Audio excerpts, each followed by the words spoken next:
देवी पार्वती जो इस सृष्टि की आदि शक्ति हैं, वो एक बार कैलाश पर्वत पर अपनी सखियों के साथ बैठी हुई थी और वहीं पर एक चिड़िया का बच्चा मृत पड़ा हुआ था। उसको देखकर देवी पार्वती चाहती तो अपनी शक्तियों से उसे पुनः जीवित कर सकती थी, लेकिन उन्होंने ऐसा नहीं किया। उन्होंने ऐसा महसूस किया कि जैसे वो उसकी माँ है। उसके दर्द को महसूस किया और उसे बड़े ही प्रेम से गोद में उठाया और उसे सहलाया। उनकी ममता और उनके वात्सल्य प्रेम में इतनी शक्ति थी कि वह बच्चा पुनः जीवित हो गया।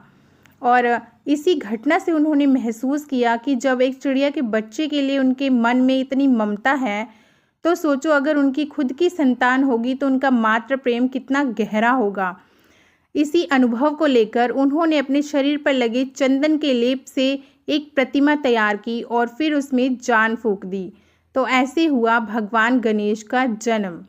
बोलो माता पार्वती की जय।